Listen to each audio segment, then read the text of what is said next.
Welcome, welcome, welcome. We bring you greetings on behalf of the City of Wilmington Commission on African American History. This is part of our Emancipation Proclamation series.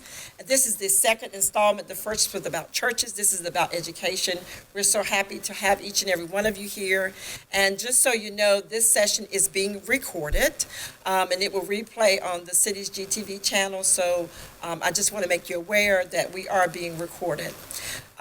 Our chairman, Ms. Evelyn Bryant, is a little delayed, but she will be here, and when she does, she'll have some remarks. But we're going to go ahead and get started so we can respect everyone's time. I'm going to introduce Ms. Kamika Sidbury, who is the chair of the Emancipation Proclamation Subcommittee, to give us the occasion. Ms. Sidbury.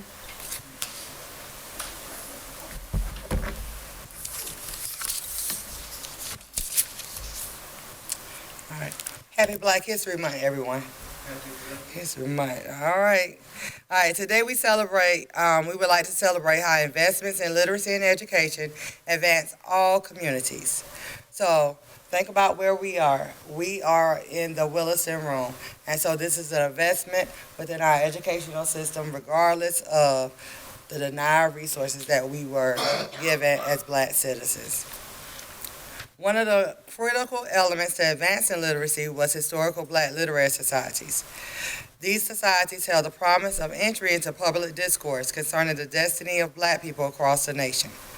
Individuals understood literacy was not just the ability to read and write, but it was what you do with reading and writing. Literacy allows us to understand ourselves and the importance of the collective against societal norms. So, what individuals within literary societies were able to do, they were able to take leadership from the citizens who have previously had the opportunity to get a formal education, which was primarily ministers and black educators in the North. And so within these meetings, individuals debated, and they formed, they had consorts of some type of oratorical reasonings. It was okay within the literary societies to agree to disagree based on whatever facts that you found and based on your lived experiences. Gholdy Muhammad discusses 10 central lessons educators can learn from literary societies.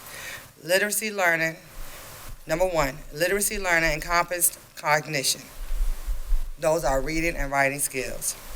Literacy was the foundation and was central to all disciplinary learning.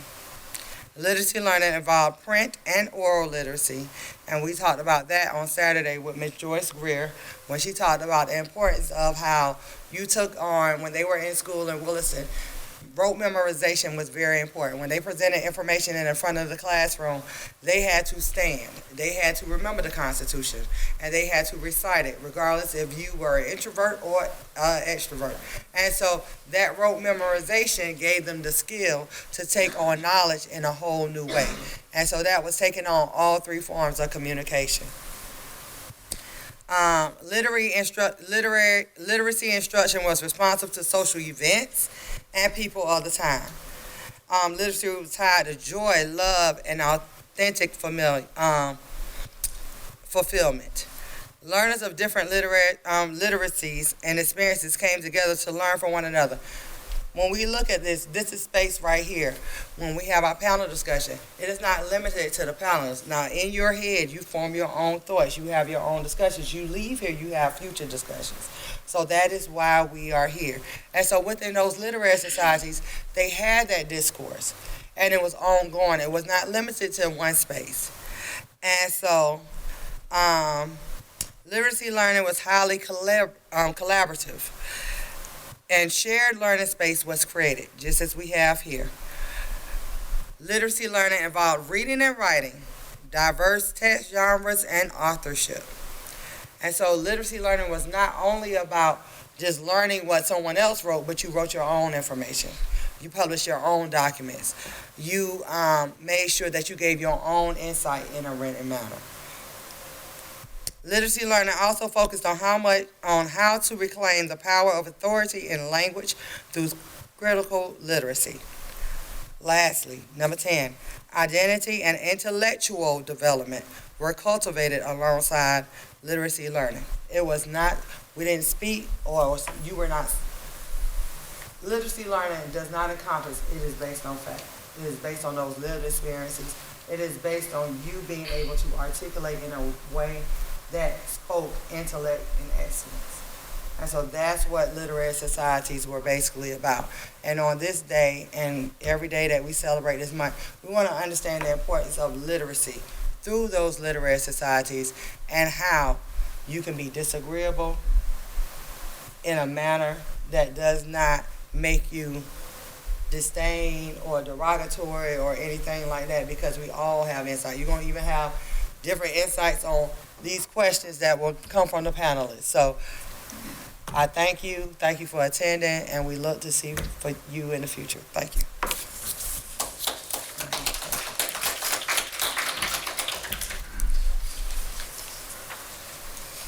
Thank you so very much, Ms. Sidbury. And now we are ready to start our panel discussion. I'm going to introduce the panelists, and as I called your name and read your bio, if you would take your seat, and then we'll be ready to get started. The first panelist is the Honorable Kevin Spears. Councilmember Kevin Spears was born and raised in Wilmington and is serving his first term on the Wilmington City Council. He was elected in 2019. He has an associate's degree in computer engineering technology from Cape Fear Community College and a bachelor's degree in information technology with a minor in African studies from the University of North Carolina at Wilmington. Councilmember Spears has been a long community advocate and volunteer. Prior to his election, he was a member of the city's Parks and Recreation Advisory Board and has served as the president of Peace for the Port, a nonprofit organization focusing on community violence, as well as chairman of the MLK Jr. Recreation Association, which is a nonprofit focusing on recreation and educational program for any inner city youth. Currently working as a legal assistant, Councilmember Spears is a member of the New Orleans County NAACP and spends most of his time at community functions and with his family. Ladies and gentlemen, Mr. Councilmember Kevin Spears. Miss Love. Originally from Charlotte, North Carolina, currently working as a student support specialist for community and schools of Cape Fear at DC Virgo. As a student support specialist, Ms. Love provides services and interventions to improve behaviors, academics, and social emotional learning for K through 8th grade students. She also serves as the middle school head cheerleading coach and enjoys pushing her students out of their comfort zone to explore their talents and interests. She holds a bachelor's degree in psychology and African Studies from the University of North Carolina in Wilmington and is pursuing a master's degree in industrial organization psychology. Ladies and gentlemen, Ms. Love. Ms. Sabrina Hill Black. Sabrina serves as principal at DC Virgo Preparatory Academy, the University of North Carolina Wilmington's pre-K through 8 laboratory school, which she is dedicated to the inclusive commitments of the school community's valued stakeholders. Prior to working to open the school under the university's leadership in 2018, she served as principal of DC Virgo Preparatory Academy Middle School with the New Hanover County School District. Prior to her role as principal there, she also served as an instructional coach and assistant principal. She taught within the New Hanover County school system for 23 years, largely in the middle school environment. During that time, she held many leadership roles, participated in various professional development opportunities, and extended herself to district initiative designed to maximize student learning experiences. She earned her BA in English with a concentration in secondary education at North Carolina Central University and an MA in educational leadership at Gardner-Webb University. Ms. Hill Black has co-authored articles in various educational journals while continuing to engage in opportunities to maximize learning for students within the school, university, and community. She has been recognized locally for her commitment to students and is proud to serve students and families in her hometown in a school named for a community pillar. Ms. Hill Black believes in the power to collaborate to build an inclusive school community vested in kinship model. Ladies and gentlemen, Ms. Hill Black. Last but not least, Dr. Van Dempsey. Dr. Dempsey is the Dean of the Watson College of Education at the University of North Carolina at Wilmington. In 2019, Dr. Van was appointed to Governor Roy Cooper's task force to develop a representative and exclusive vision for education. Dr. Van serves as a member of the task force and executive committee. The DRIVE task force is focused on improving equity and inclusion in education with a particular focus on the diversity in the profession in North Carolina. Dr. Van is a member of the board of directors of the Public School Forum of North Carolina. In 2018, he was appointed by the North Carolina Speaker of the House of Representatives to the state's Professional Education Preparation and Standards Commission, and he currently serves as chair.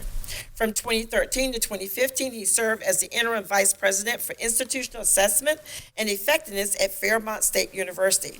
And for 7 years prior to that, as the dean of School of Education, Health, and Human Performance. Dr. Van Dempsey holds a PhD in Social and Cultural Foundations from the University of North Carolina at Chapel Hill. He also holds a BA and MAT from the School of Education there. He is a former high school studies teacher, football coach, and debate coach. Ladies and gentlemen, Dr. Dempsey. We were supposed to be joined by Dr. Faust, our superintendent. If he comes in, we will pause and allow him to be seated. But at this time, I'm going to turn it over to Ms. Sidbury. Is there anything I can get the panelists at this point? Are we good to go? Ms. Sidbury has the questions, and she will ask each of you the same questions and give you all an opportunity to respond. Thank you. Hi. All right. So the first question, I'm going to start with you. You're closest to me. All right. Councilmember Spears, how should we embrace the tenets of historical Black literary societies, freedom, advocacy, and intellect within the educational system?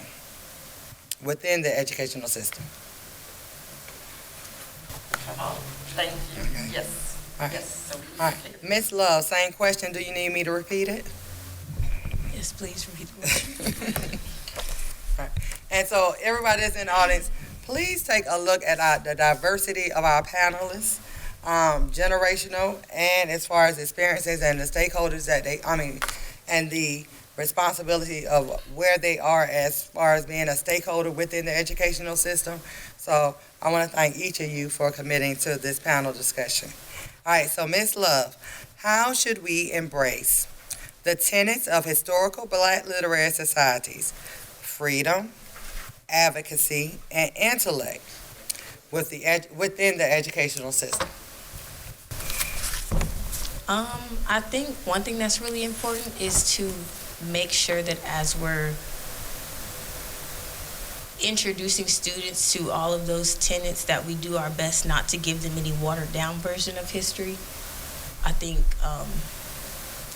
it makes it very easy for students to feel very distant from it and to be more apathetic towards it and have less of an appreciation for it, because the students who are in school now are already kind of distant from it, because a lot of them, like we're talking about 8th graders who are born in like 2008.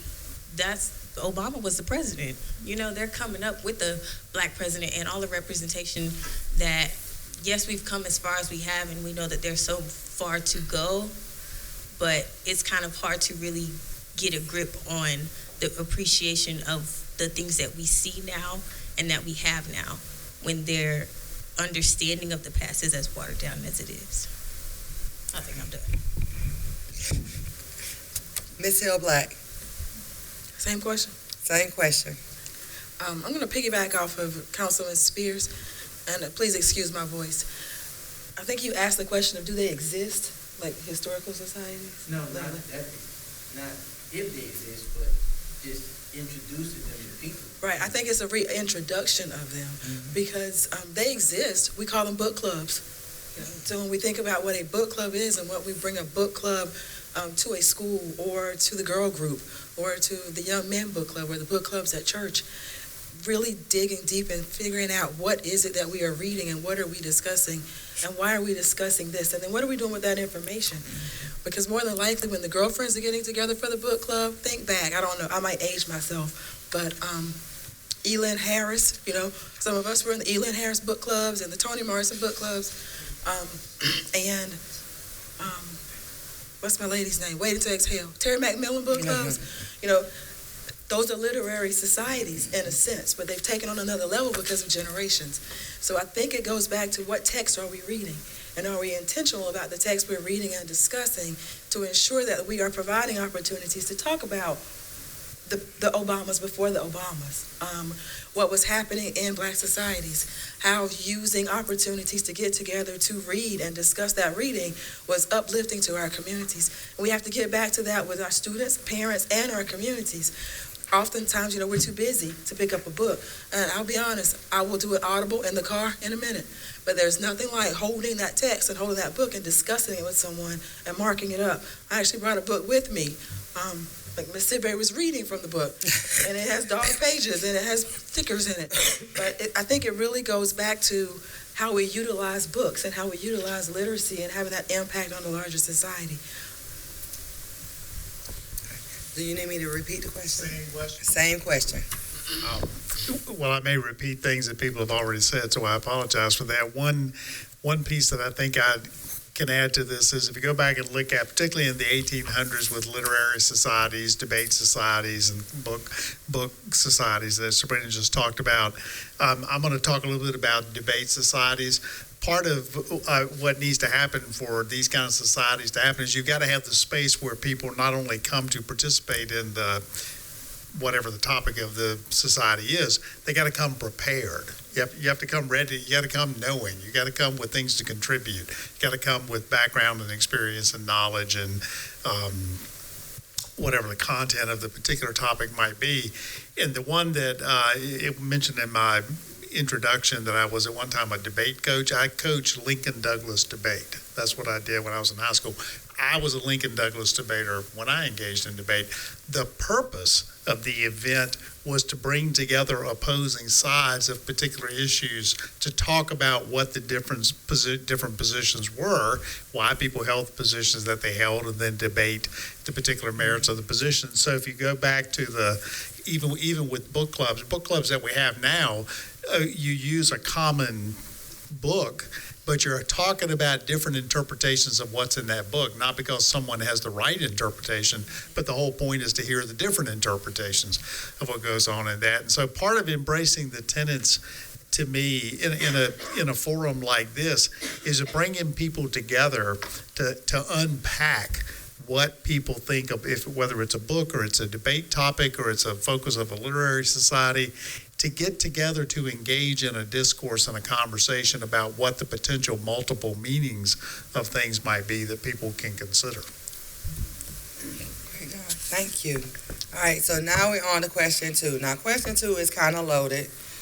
Please forgive the person who created these questions. All right, so how should all stakeholders, so stakeholders are your students, educators, parents, community, within educational systems promote literacy to ensure, and these are the 3 tenets of culturally relevant pedagogy: student success, cultural competence, and critical consciousness.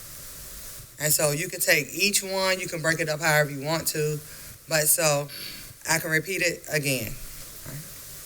How should all stakeholders, students, educators, parents, and community within the educational system promote literacy to ensure student success, cultural competence, and critical consciousness? And I'm going to start with Dr. Dempsey this time. Hey. It is a great question, so thank you for the question. Okay. I'm going to make 4 points, and I'm going to sort of talk about different pieces of the question.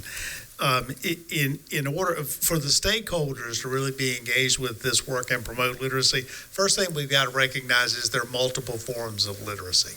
And we tend to think about literacy as print literacy. Someone has a text and a book and they're reading a book, or a document, they're reading a document. That is an important form of literacy, but it is not the only form of literacy.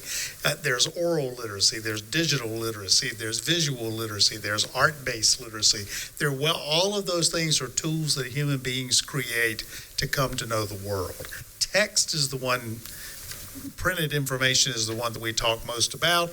Printed information is when we help learners who are becoming literate understand the code. They're understanding the code of text. But there's code in visuals. There's code in literally code in digital literacy. It comes in many different forms. And I think Sabrina and I have this conversation a lot about writing at DC Virgo. Writing is a critical form of literacy. And helping students, young people in particular, understand how to engage that as a matter of their own agency. How did they use writing to express themselves in the world is a critical component of literacy. So understanding those different forms of literacy. A second part that I'll share about how stakeholders within educational systems promote literacy early. Promote literacy early. At the first possible moment that a person can engage it with a child in some form of literacy, consciously, intentionally, constantly doing that. If you think about the way children the way we become literate, most of the time you become orally literate before you become print literate. You learn how to tell stories. You learn how to use language. You learn how to engage in the world through your voice. And so part of that is learning how to use that voice creatively at early ages, and then you start to make the transition and the crossover to print literacy, where we typically think about literacy. I'll add one last piece, Ms. Sidbury, about culturally relevant pedagogy. A lot of people think because they go into a classroom or a school or in whatever setting they're in, and they are using the words of culturally relevant pedagogy. Pedagogy is happening. Pedagogy is an act. Pedagogy is teaching. Just using the language is not pedagogy. You got to know how to engage the learner in what the purpose of culturally relevant pedagogy is. And I will say this at the university where I work, there are more people across a university, not just UNCW, who can use the content, but they can't get to the pedagogy. You got to get to the strategies that the learner, where you engage the learner to understand what this means and why it's important. And then you have to get to know the learner. If you don't know the learner, pedagogy doesn't matter. Sorry, guys. When we're thinking about students and student learning, opportunities, all the things Van referred to as literacy, we have to provide spaces and places for everyone to be engaged in all forms of literacy. When certain folks aren't invited to certain spaces, when they're not comfortable in certain spaces, there lacks the opportunity to become engaged in that form of literacy. So one, we have to open up spaces where everyone is comfortable, where they feel welcome in order to engage. And we have to be comfortable finding ourselves in those spaces where we may not be invited. I'm just going to keep it real. If we don't do that for our children, we will never expose them to those opportunities. Until we begin to do that and give them those opportunities for all types of literacy, as he referred to, get to know the learner, stop banning books. I just got to say it. If you think about banning books and why books are banned, it's because someone feels like pedagogy is interfering when they're really not knowing what the literacy is trying to teach. I just had to put that in there. And we have to provide opportunities for all. We talk about equity and equitable teaching everything from an equitable lens. We have to have equity in our communities and provide those opportunities. We see oftentimes in spaces where I sit, there may be opportunities for a certain student or a certain student profile, but we are lacking the student profile who may need those opportunities. And until we begin to open our eyes to acknowledge that, we are not providing those opportunities for all stakeholders. And sometimes it's an ugly conversation. It's a conversation that's not comfortable. But we have to, if we don't continue to do that, we wouldn't be sitting in a room that's honoring Williston. Let's think about that. You want me to read it? Yes. Would you like for me to read the question? Please. All right.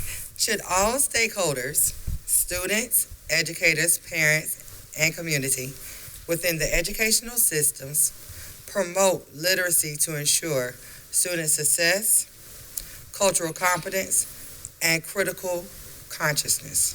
Cultural competence and critical consciousness.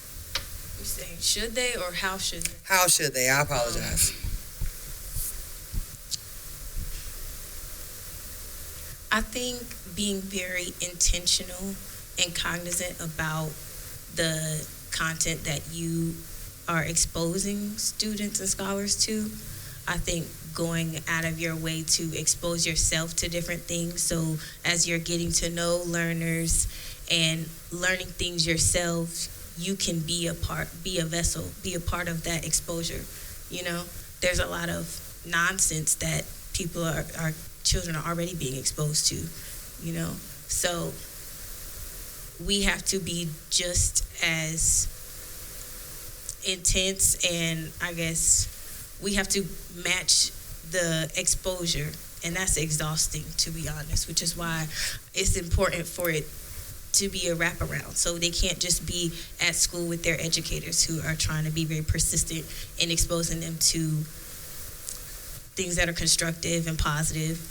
It also has to come from home, and like when you're just around students or when you take the time to volunteer, like show up in your full capacity that you're coming to be an example. And that's what I have. Councilmember Spears, would you like me to repeat? I would love for you to repeat Okay. the question. All right. How should all stakeholders, students, educators, parents, and community members within the educational systems promote literacy to ensure student success, cultural competence, and critical consciousness? I'm gonna piggyback off of all of the previous panelists. Okay. I think that you have to first understand the learning style of your audience. For example, you know, my daughter sitting in the audience, and we are so caught up in making sure they're the smartest. And at 4 years old, can they read, can they spell their name? But you have to understand their learning style, not to force it upon them, but understand that people learn differently. Some people speak better. Some people read better. Some people write better. You could be a great writer, but you may not be a great speaker. And it's also about how you learn. Some people could be super studious by sitting in their chair and being attentive, but you have some people who learn hands-on. You have to learn by feeling things out. And so I think when you get in a certain setting, I'm 46, so I think the way that I learn is way different than the way that they learn. But, you know, you were kind of judged on what type of student you were by how silent you were and how good you were at doing your homework and things of that nature. And I'll be honest, if that was all of the criteria for me to be sitting here now, I wouldn't be here. I was horrible at doing homework. I did it. I was great at testing. I think I was good at speaking. I was good at what I call now debating. Back then, I was just called a class clown, and I got in trouble for it. But you have to understand the learning styles of your audience. And I think as the stakeholders, then you're able to promote literacy to children, especially the children. But as children learn, we as parents and educators, we need to learn things too. So that's my long way around the block. That's fine. Thank you. All right. So question number 3. Ms. Hillblack, Principal Hillblack, can you explain the role educational institutions have on the overall community in terms of health, sustainability, and economics? Have or should have? Should have. However you word it. I want to say should have. Because I got these questions ahead of time, and when I thought about where we were going to be, and for those of you sitting in the audience, you know and understand so much more than us up on here on this panel what school was like for you as a member of, you went to Williston Senior High School. This question exemplifies everything Williston stood for, continues to stand for, and the mission stands on. I went to Williston Junior High School. My daddy went to Williston Senior High. My son went to Williston Middle School. I taught at Williston Middle School. Life is different. But I know the impact of Williston. I know the impact of my mother's school in a little rural town in South Carolina. And it was there that schools were not only doing the ABCs and the rote memorization and the multiplication and the essays, but that school was the life. And it was there that you had a health teacher who knew that you were going to come back in 2 days and know every bone in the body by name, and you were going to stand up in the front of the room and do it. I know the stories. It was where, and we taught our children to learn our history, where Mr. Johnson, as the principal, D.C. Virgo as the principal, started gardens over at Williston and talked about economic development, not only for the students, but for the city in which they live. So there's a charge that the educational institution should have an overall impact on our school and communities by putting that life into our students so they can in turn put that life into our community. But life has changed, and we know that. So can it? Some of us try, but it takes a vested effort not only from the school, but from parents and from community and community organizations in order for that to happen. It takes open doors. It takes us looking at things from a totally different lens. Kevin talked about how learners are totally different. Yes, learners are different. They're active. Gracie's Corner is a prime example. I know you probably know Gracie's Corner in your house. You know Gracie's Corner? Oh, sorry. Those of you grandchildren, you know Gracie's Corner.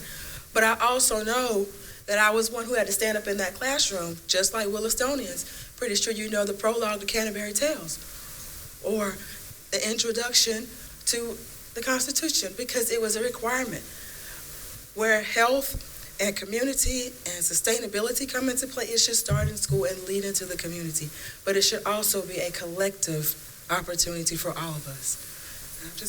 I could probably talk. Your daughter probably does. All right, so we're gonna go to Dr. Dempsey. Can you explain the role educational institutions have, should have, are going to have, however you want to phrase that part, on the overall community in terms of health, sustainability, and economics? I'm going to flip your question for a second. That's what we do. Yeah, that's right. And you asked the last part first. Can you explain the role community has on educational institutions, whether that's a kindergarten classroom or a K-8 school or a high school or a university?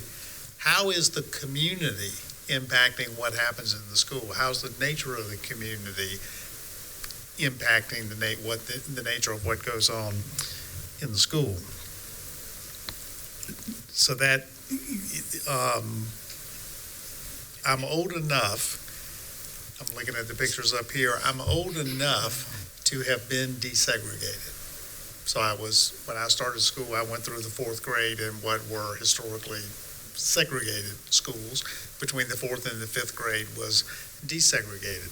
When you go through a shift like that, you change the nature of the relationship between the communities that have supported schools historically and the nature of the school itself.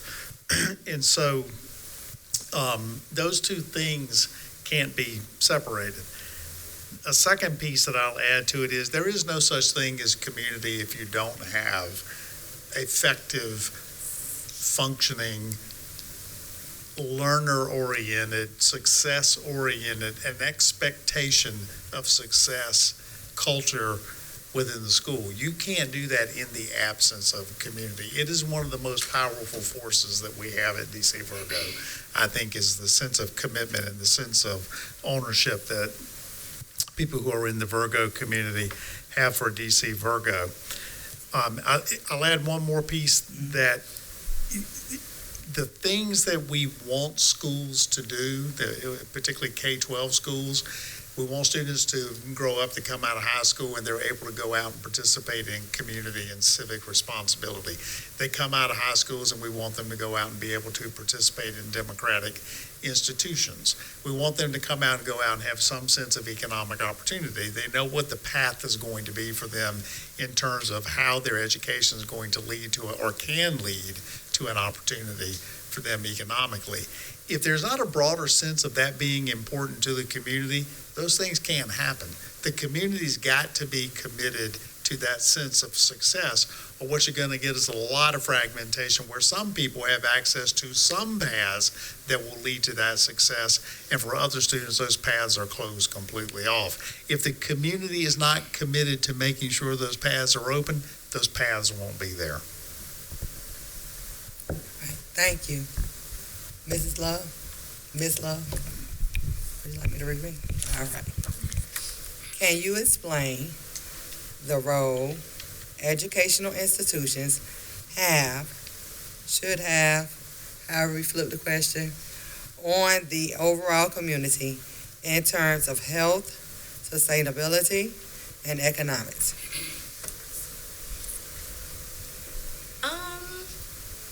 The role that educational institutions have on health, sustainability, And economics.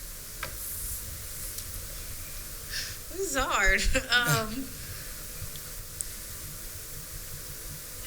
I think providing a space and entity for people to be invested in, when you invest in educational institutions, whether that be like materialistically, monetarily, your time, I think people really forget about other things outside of material things that you can invest into institutions.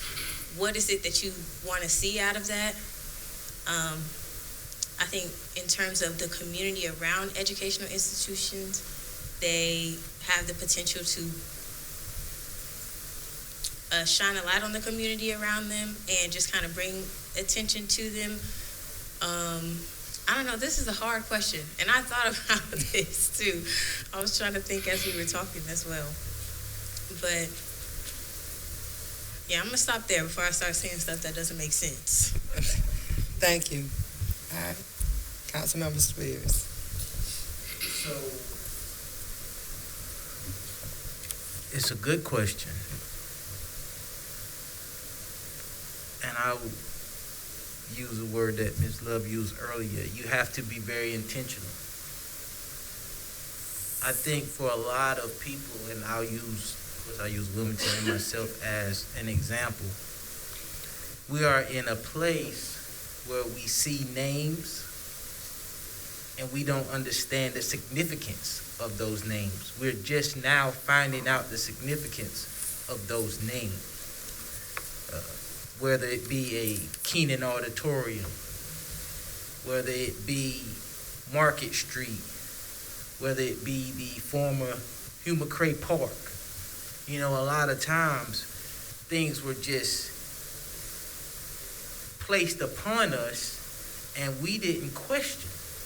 We weren't taught and we didn't question it. Mm-hmm. And now here some of us are in our 40s figuring out, oh, this was the significance of why this name is this thing,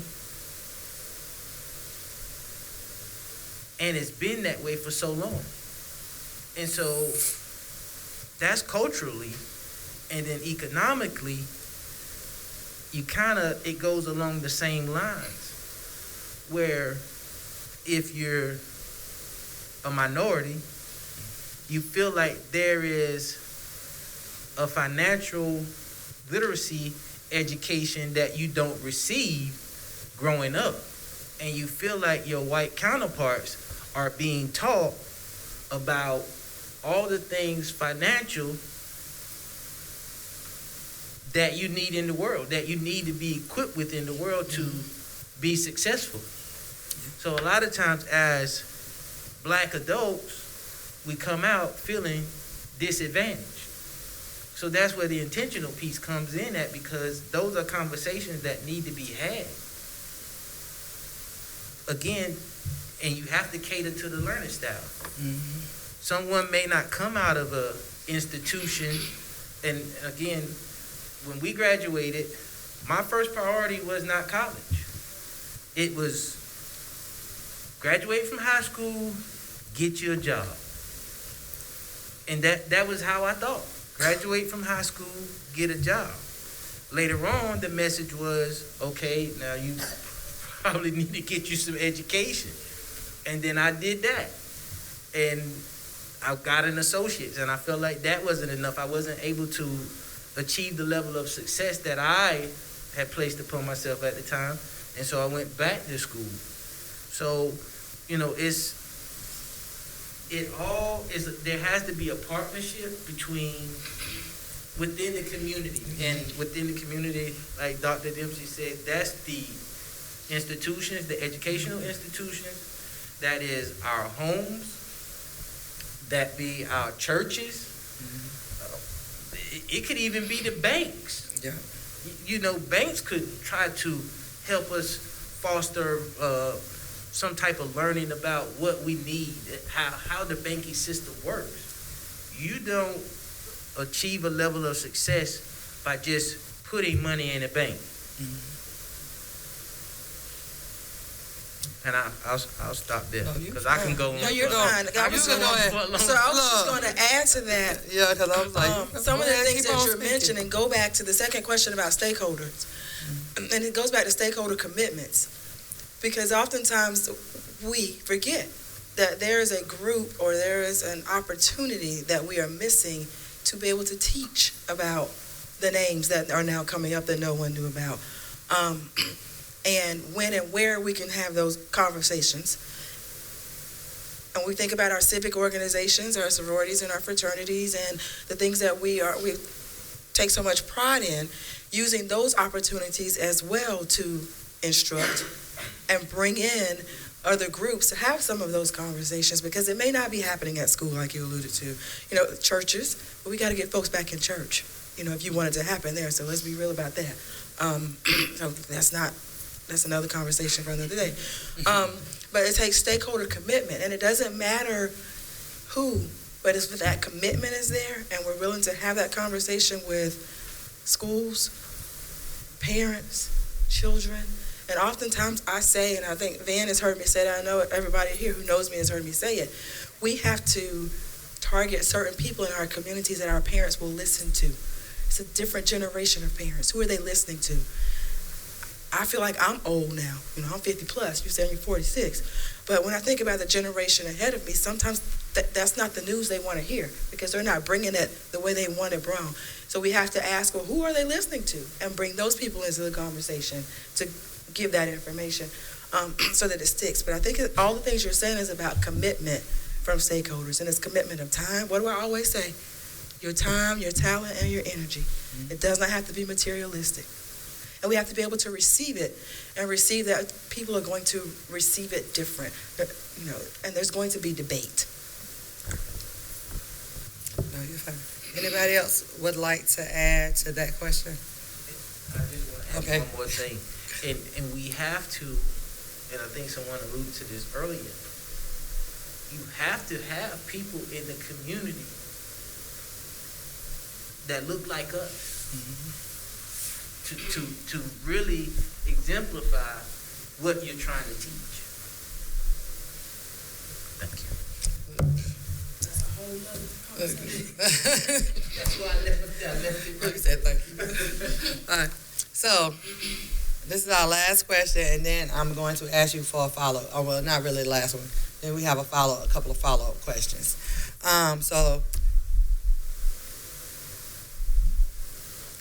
Miss Love. I had to think about who I need to start off with. Miss Love, why is a diverse educational workforce imperative to the entire community?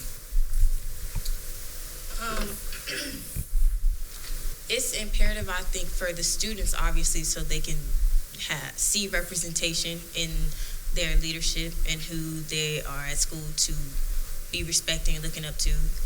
I think it's also imperative for the students as well and their families, for the workforce who step into the high places, for them to be advocates. You know, it's one thing to tell students, like, your name is spoken into places that you have not yet stepped into, except who is the person bringing their name into those spaces, you know? Who is it that's representing the students who have come from similar places as the students, who can understand some of the barriers that we're having to go through as we're teaching them every day, as you're learning the different students and their different learning styles, because it's not a one size fits all. You know, we on a roller coaster every day at DC Virgo, you know? So just being able to understand what it's like every day in the school, at the school, being able to make the relationships with the families, and then being able to also advocate for those students and families, and not just have them get tossed by the wayside because, like, you have to go the extra mile for certain people or certain groups, certain communities, being the one that's in there and willing to do that for them. Same question. Yes, Miss Sabrina Hill Black.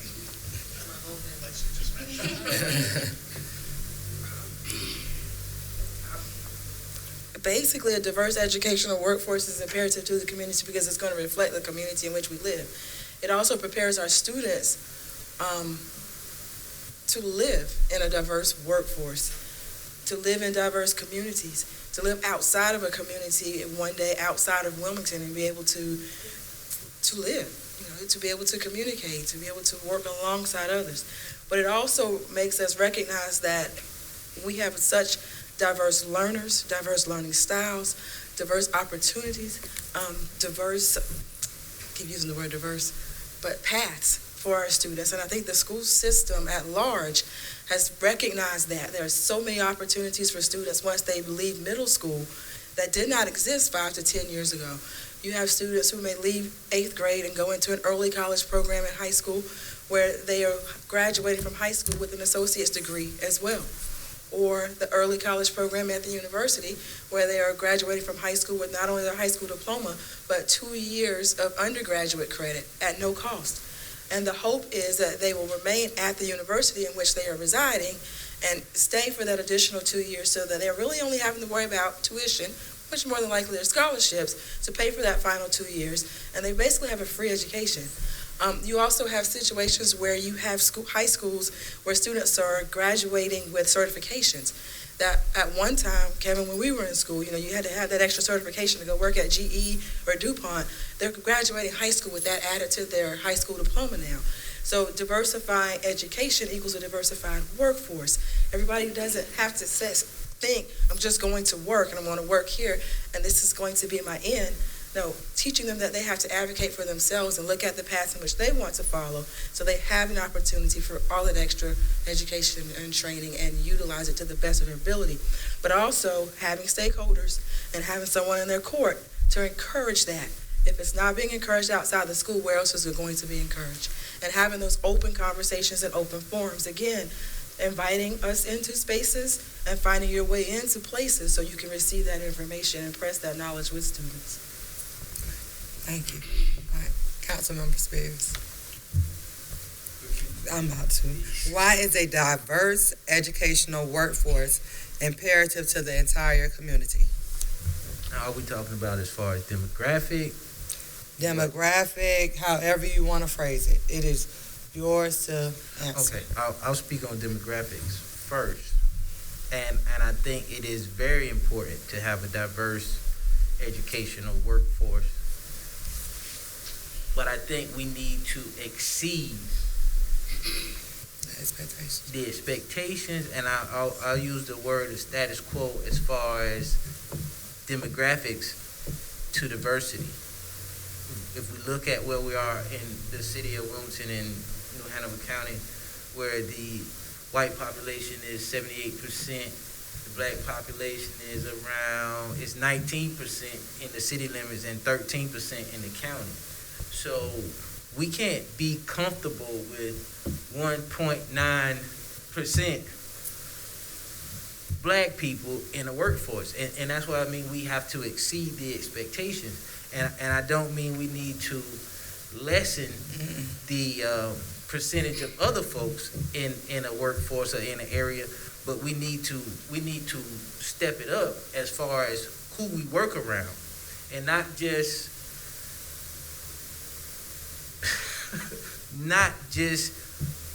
the amount or the percentage of people we employ, but the amount and the percentage of people in certain areas of employment.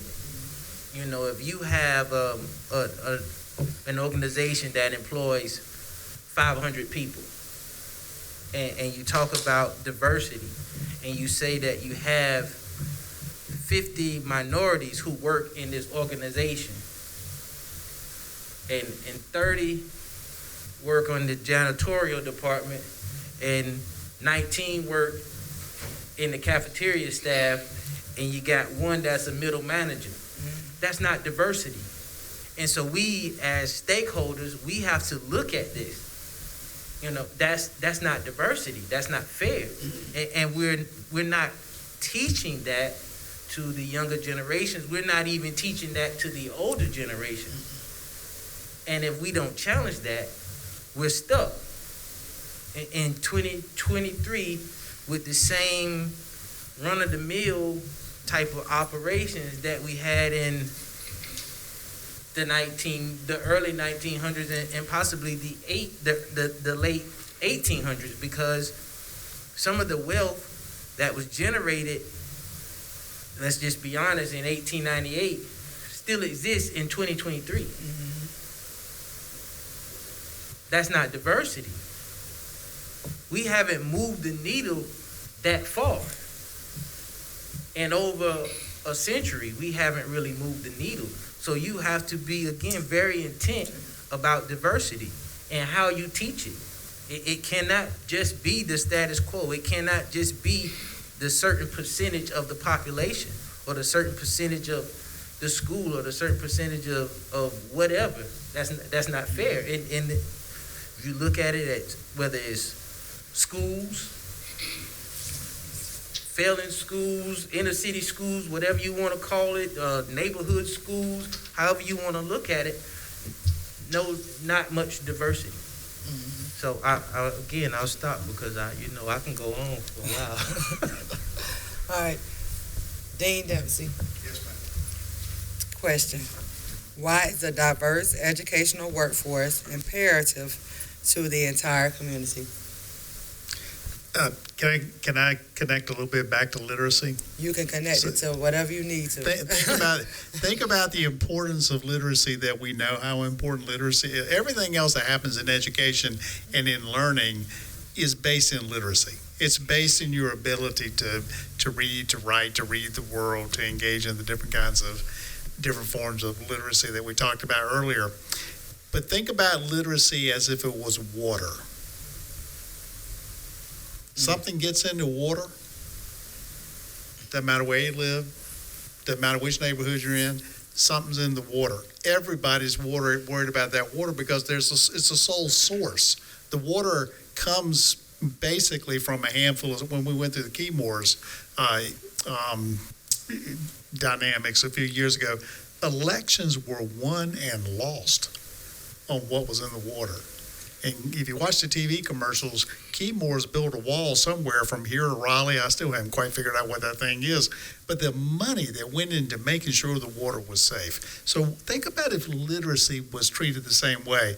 I'll give you another example. I live North Market. Has anybody driven out on North Market lately up toward Hampstead? That thing's like 14 lanes wide now.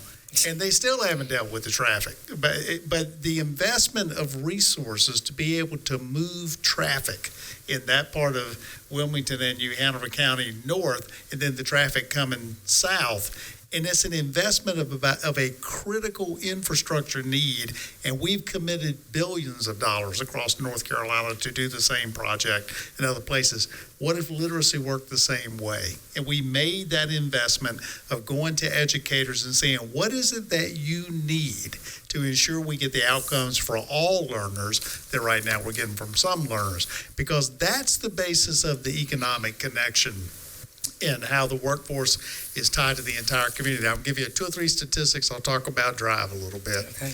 In the state of North Carolina right now, the childhood population in North Carolina public schools, K to 12, is 52% children of color.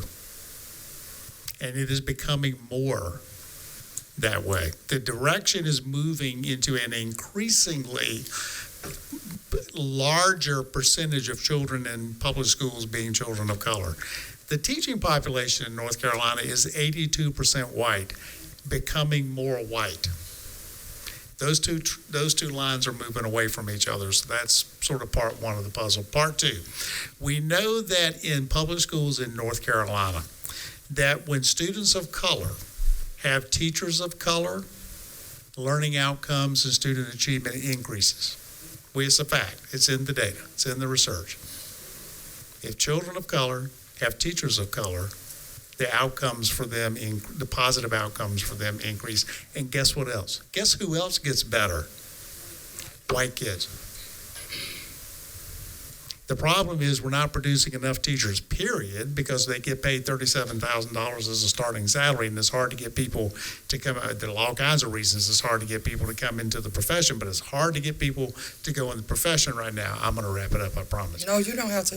82% becoming more, 52% becoming more. Trajectories are moving away from each other. We know the dynamics in the research of what positively impacts student learning, and we're pulling it in two different directions. We're making it less likely that children of color will be successful, and we're making it less likely that white children will be successful. And we're watching it happen in the state of North Carolina. Hopefully we're going to be a little bit more aggressive about doing something about it. We also know, what was the number you said? 19% of the population is citizens of color, 1.9% of the workforce? Is that what you said? Well, 19, if you were hiring based on the 19%, then 1.9% Of your hires. So in the business community, I'm an educator. I'm the Dean of the College of Education, but I got a great friend who's the Dean of the Cameron School of Business. If you look at business productivity, the more diverse the people who work in a business space is, the better the bottom line outcomes for the business. Diverse businesses do better in terms of their bottom line outcomes. So if you can't get people invested because they care about the moral purpose of school, you can't get them invested because they care about the democratic purpose of schooling, you can't get them invested because they care about equitable outcomes for all learners, maybe the business bottom line would get people invested, because we know the research from business says more diverse business workspaces are more successful business workspaces. We are not going to have more successful business workspaces if we don't have more students who come out of K-12 into post-secondary education being educated to be successful in that workforce. They're not going to exist in K-12 if they don't have the teachers that they need to be able to learn in schools to come out and join that workforce. It's a pretty simple formula. It does, by the way, go back to the beginning, which is about literacy, what we do in K through 3, what happens in early learning, what happens in the settings across New Hanover County where the youngest children have access to the literacy tools they need to become successful readers. But to the question, diverse educational workforce imperative to the entire community, if you want money in your pocket, it is. If you want money in your business, it is. If you want your business to be profitable, it is. Thank you. All right, so I'm gonna follow up. You gonna pick? Go ahead. Go ahead and pick that mic back up, sir. All right. So I would like for you to talk more about the Drive Task Force, teacher pay, and the Pepsi. And so just talk about the initiatives that you are working on with the Drive Task Force. Okay, so the Drive Task Force, developing a responsive and inclusive vision for education is the governor's task force to attempt to get more people of color to go into the teaching profession in North Carolina and stay in the teaching profession because of the dynamics that I explained a second ago. The task force was created in January of 2020 by the governor. I'm on that task force. I'm also on the executive committee for that task force. And so there's work now going on all over the state of North Carolina, including in New Hanover County and through the university and the Watson College of Education, the New Hanover County Schools, and Cape Fear. And we're working on strategies to be able to identify, mentor, attract and recruit, get enrolled, get into educator preparation programs so folks will become teachers, and we diversify the population of teachers that are in New Hanover County and, in our case, across southeastern North Carolina where we do most of our work. So the Drive Task Force is organizing those initiatives. I'll give you one example, because we got three people at the table who are involved, three who are involved in it, educators of color. We started about a year ago to try to create a network of people. We focus primarily on the southeastern part of the state, to bring in educators of color who are retired and practicing educators and educators more generally into a network that would support that work. We had our first meeting in March of last year, and we had 16 educators at that meeting. On Zoom, 16. What are we up to now, 140? It's 140, and we are in almost every county. Almost every southeastern County. And then I have someone on my work, in my work group, that is actually in Catawba County. So that is outside of Charlotte. So she just comes and she joins the meetings and just works alongside with us. And so that work was like some of the conversations or some of the work, Ms. Hill Black can speak more on this, is when we actually did a group. She was the moderator. And can you talk more about that? I forgot what the title was, but we moderated. What is freedom to me? What is freedom to me? Uh-huh. Highlighting educators from New Hanover County, highlighting the work of Mrs. Bertha Todd. Highlighting the work of Mrs. Bertha Todd, and there were other educators, current and past, on a Zoom link. And from that conversation, I remember Ms. Veronica McLaurin Brown was on that panel with us. It led to like just a spark. Like, we need to continue to have this conversation. When I was hired in the county, 28.5 years ago. You were 6 years old? I was 6 years old. There used to be a group, I remember it was called MET, Minorities in Education for Tomorrow. And we were loved and we were hugged up on and we were mentored by the African American educators in the county at the time. It did not matter if they knew us, what we were teaching. We met down at the old Spencer building once a month, and they became our mentors. They made sure that we were going to be okay, and that we stayed in this work. So that conversation was kind of rehashed, and from there I started talking to Ms. Kamika about it a little bit more. I remember talking to Van about it, and I've talked to someone else over at PDS, Summer Lewis, and it just stayed in my mind. And then I think Van was at a meeting somewhere. You want to tell the story? You can tell the story. With the governor, and he gets a text message from the young lady, Summer Lewis, who works over at PDS, and it says, Sabrina and I are plotting. You know, we know plotting can have all kinds of connotations behind it, but we were really plotting about a way that we could continue the conversation we started from that initial meeting, but how we could recruit, retain, and encourage educators of color here, and not just in our county, but across southeastern North Carolina. And from there, that one call, we just started creating a list. Who do we know? Who's in education now? Who is retired? Who are our mentors? And it was just an ask, are you willing to be a part of this group? They said yes, and that 16 has turned into 140 something. We connect with other groups across southeastern North Carolina. We receive information and we share information. If you've heard of, what is it at Clemson? Call Me Mr. program out of Clemson. So there's a program at UNCW that is modeling Call Me Mr. from Clemson. So many conversations have been generated out of the text message that says we are plotting. And I can say, just because I'm in the work every day, Ms. Siberry's we all are in the work every day. You see the impact of what we're trying to do, trying to retain, recruit, and sometimes it is a hard sell because students don't see teachers as their profession. We have to do a better job of promoting teachers.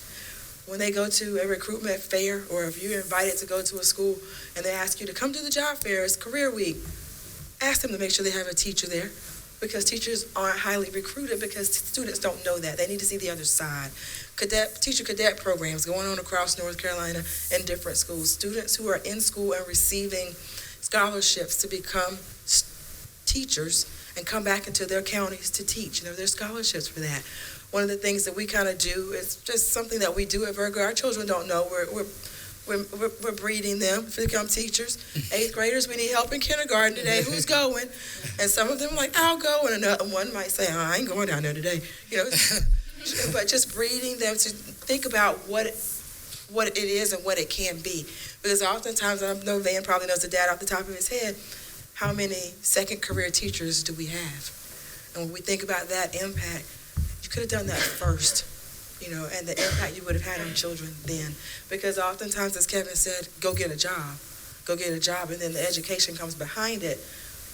That's okay. Go get a job. That's going to help pay for that education for you. So then you can start to move that pendulum or career movements. But, so educators of color, encouraging teachers, encouraging young people as early elementary school. I want to be the teacher. I can remember personally, I always said I was going to be a teacher growing up. When I got to college, by the second year, I was like, I ain't going to be no teacher. There's no money in that. Because we think about the financial piece of it. But then secondly, I had a Sunday school teacher who found his way on my campus at North Carolina Central University and asked me had I changed my major. When I told him no, he said, I'll see you when you come home for Christmas and we'll talk about it.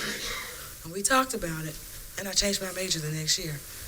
And still here, So because you have to have the heart, encourage them, it's not for the money, even though Van's working on that. We have to want to do this work, and we have to know our why in doing the work. We have to know why the work is so important. And I keep looking at that because we learn not for school, but for life. And we have to remember that.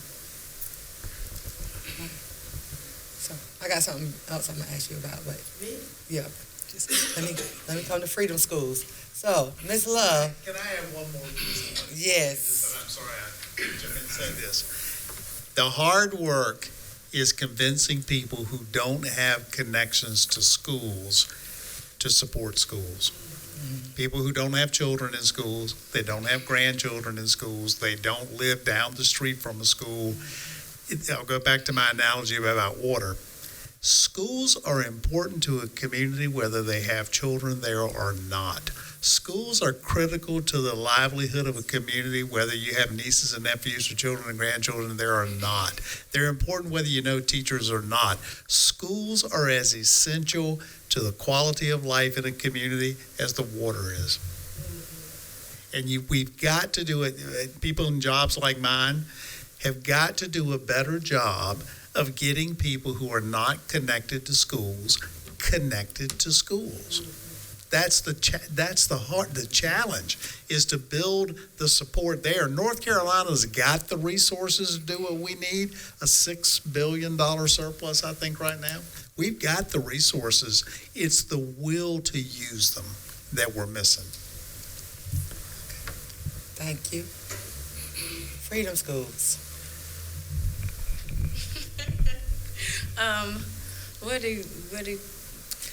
Tell us about it. Tell us about the work you do in Freedom Schools. So currently I serve as an Ella Baker trainer for the Children's Defense Fund.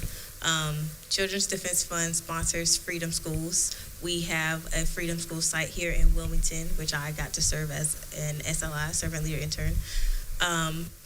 Freedom Schools is really, the point of it is to introduce students to culturally enriched curriculum, basically get you excited about reading, keep you engaged in reading and learning over the summer while you're not in school.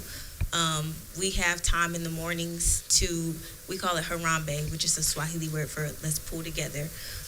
It's really to get everyone up and excited and your energy pumping early in the morning, and then that energy is supposed to maintain throughout the day as we go through the integrated reading curriculum, and the students are introduced to books that kind of incorporate real life situations, real life scenarios that are going on that they can relate to, and just be able to talk about things that a lot of times are not being brought up in school, being able to facilitate conversation and discussions about the stuff that's going on in your lives. What parallels are you drawing to the text?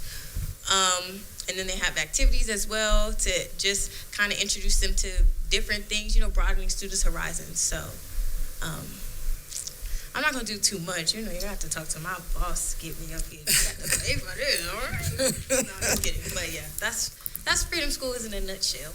All right, thank you. All right, Council Member Spears. So one of the conversations that we had previously was understanding the impact of the community and how important is understanding the Wilmington community especially with our educational system, when you have a lot of people who come from somewhere else and they don't understand necessarily that perspective, and Sabrina May can probably attest, of the Wilmington native. Not that we feel like we're better than or we don't want you here, but sometimes we feel like we're isolated. So I want you to give voice to that because Okay. I think I was talking about this earlier today or yesterday. see? Matter of fact, I was talking to Miss Penny. And, well, I think it's, man, you did frame it for me, so I'll frame it Well, whereas what we see currently, professionally, there are not a lot of Wilmington natives in the leadership aspect of business concerning Wilmington, North Carolina. And to be more specific, just a week ago, I went on a trip to Fort Lauderdale with the chamber. And so there were a lot of community leaders who went on this trip. And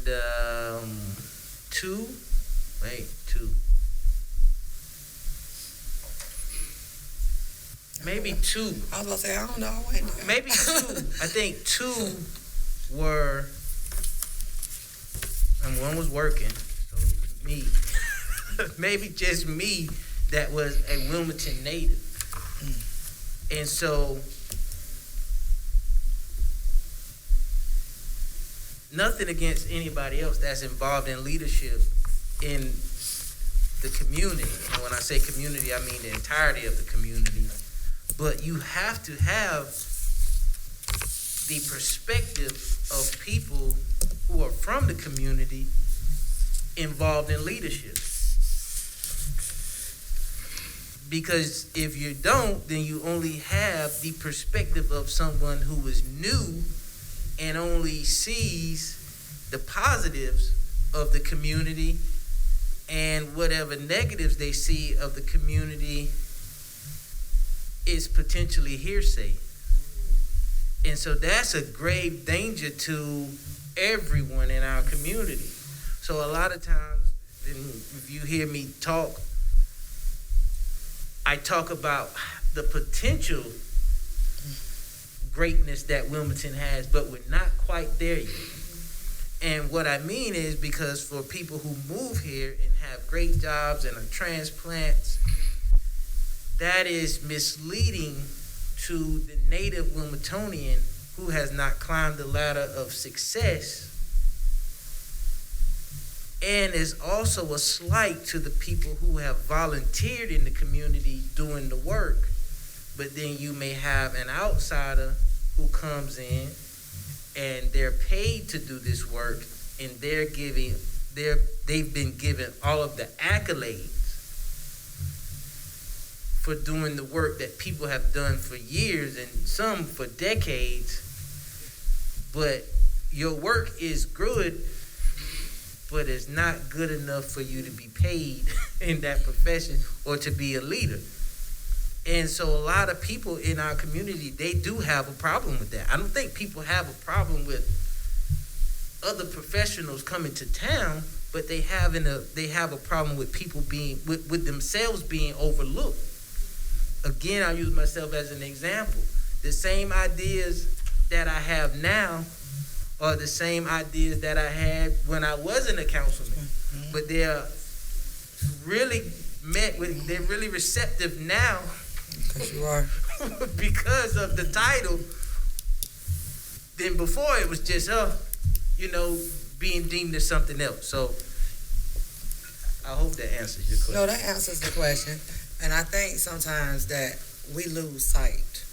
And so that's why I want to give space for each one of you to, because we are live, we are going to be on GTV, this is being recorded. And so one of the things, because it's in the newspaper, as always, we talk about downtown area schools. So my wonderful boss does this wonderful accountability presentation. The presentation is not here, But in a nutshell, Miss Sabrina Hill Black, can you explain accountability as far as the state when we talk about grading of schools? Because one of those questions was tried because the grading of a school does not only impact that school, it impacts the community around it. If a school has an F, when you pull it up on Zillow, Trulia, Realtor.com, they property is based on that grading of that school. And so that grading, and so that's a deficit. Because if you have children or workers going to enough school, now they working hard every day. They are promoting children, they are doing this thing. We're growing children, but I want Miss Sabrina Hill Black, while we're on live on TV, I'm sorry, I won't say it no more. But while we're live, because this can reach more, to fully explain, because the articles don't necessarily explain how a school accountability grade is calculated. And we can talk about some of the, because now a lot of people in the state are failing, so we can talk about some of the things that they are trying to advance in legislation now. All right, so go ahead. So if you have children or you have grandchildren who are in public school, you probably hear about testing accountability, state testing measures, the EOGs, the end of grade testing. Schools are graded based on student outcomes from the EOGs, 3rd through 8th grade in reading and math, 5th and 8th grade science. At the beginning of 3rd grade, students take a 3rd grade reading BOY, beginning of the year test. Kind of gives them a baseline for where they come to 3rd grade in reading. The end of the year, they take that first end of grade test.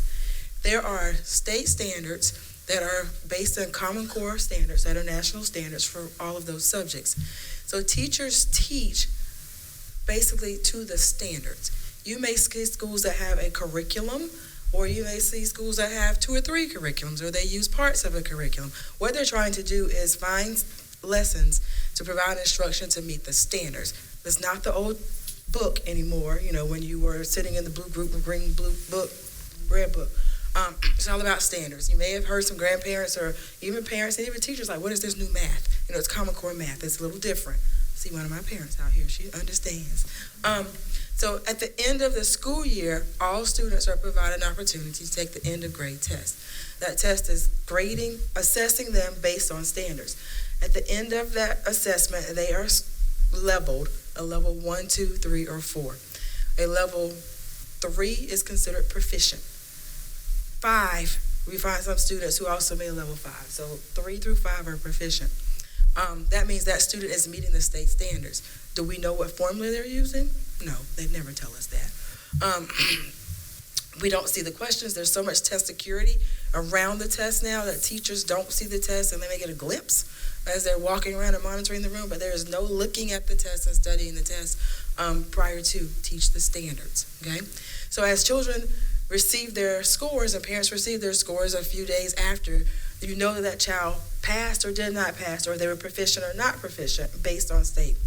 There's also a measure called a growth standard. If you've heard of EVOS, EVOS determines where a child will be at the end of a school year based on their previous testing history, as early as 3rd grade, even if they're in 8th grade.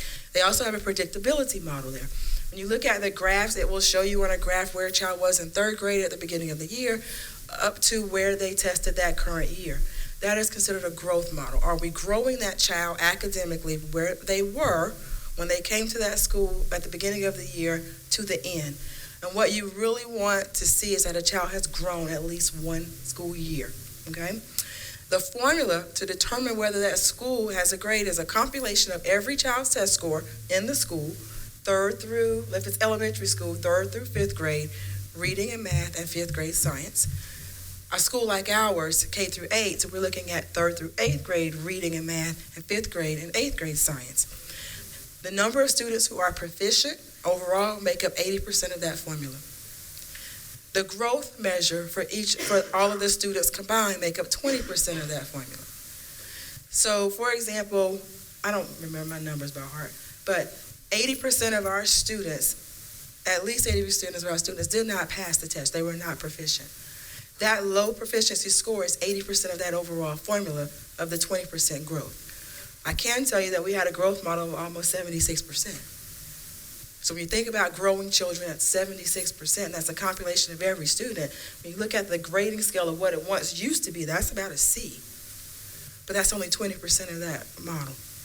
So 80% number of students who are proficient, 76.6% of our students are growing or have grown at least a full year. You don't see the accolades for the growth.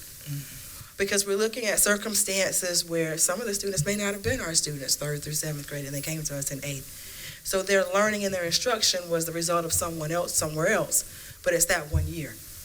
So we have to think about a letter grade should not be a total designation for a school, because I may be a little biased, but great things are happening at DC Virgo.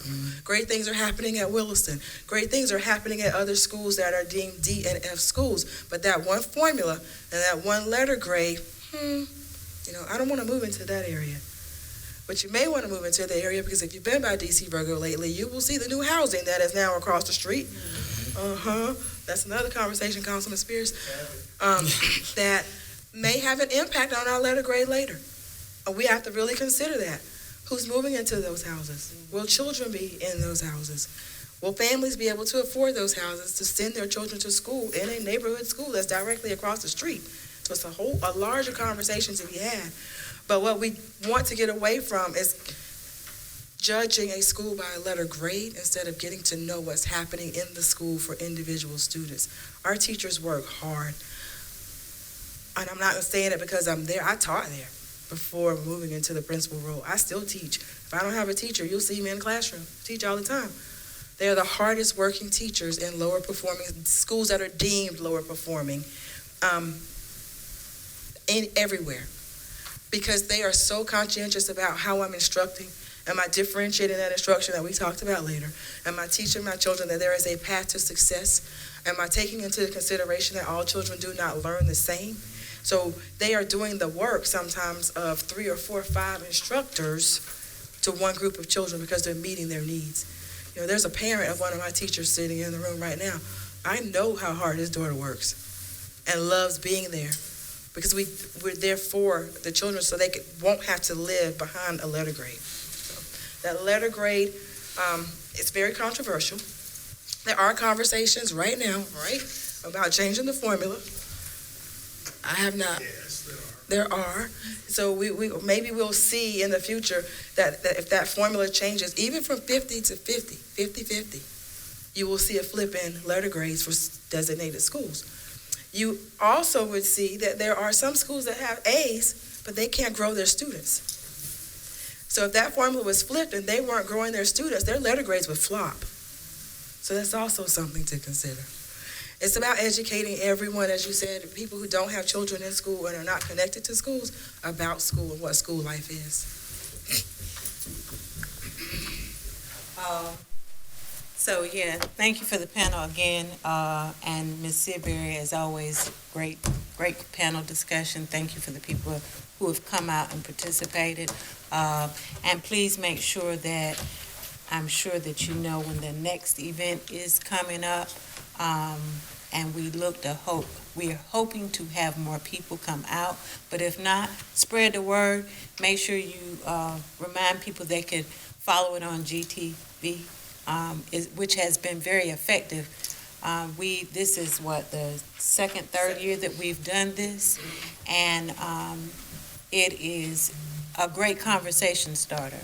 I remembered, and I'm gonna just say this briefly, when you were talking about before DC Virgo became what it is now, I remember we had a community conversation with the school board affecting why DC Virgo may have closed. And it was interesting because there's such a disconnect. When I say disconnect, I remember the conversation was the parents felt like the school failed their children, whereas the school felt like the parents failed the children by not allowing the children to come to school, because they had taken their kids out of DC Virgo at the time because of that report card. And the parents didn't understand what the report card was. And so, once again, we're back at the same circle, making sure that the community and the parents know what report cards are, how the roles play in the community, and the importance of the community just being a part of the educational system. I really believe that the community is the voice, not the leaders that we put into place. So go back, share your voices with the powers to be. Thank you, Councilman Spears, for being a part of it. And I say that because we always call on Councilman Spears, but there are others. So thanks again, and I'll turn it back over to Ms. Petey. Thank See you, y'all Ms. next Evelyn. month. Yes, so this is our second series, as Ms. Evelyn has said. March is going to be Black Literacy Societies and Civic Engagement with our elected officials, city and county. April will be historical trauma and the importance of literacy. May is the great debate, and we'll be talking about housing and regentrification. And then we'll close out in June in celebration, advocating for excellence, and we will be collaborating with our Juneteenth folks, and we're so glad that they're here with us today, because then where do we go from here is kind of the attitude we will take in June. Again, we want to thank you all so very much for being here. I want to thank Mr. Dillon, the GTV guy, who has recorded us for the city today. It will replay on Channel 8. We will keep this recording, and we will record all of these sessions. So please, please, as Evelyn has said, spread the word, pass it on to your community, folks in the community, let them know what we're trying to do to educate and have a tomorrow for our children and our youth. I want to thank my staff, Parker and Heather Padgett, who helped set up. I am so appreciative, and we could not have done it without you, and Ms. Seabury always does a phenomenal job. She knows I'm the taskmaster that keeps them on point. And so we really could be here all afternoon because she does have a lot to say, and this is a very important subject, and it benefits us all. So thank you for being here. If you have any questions that you'd like to ask our panelists, we ask that you do it as you're exiting the door, or you can email those in. Have a good evening. Thank you so much. Thank you.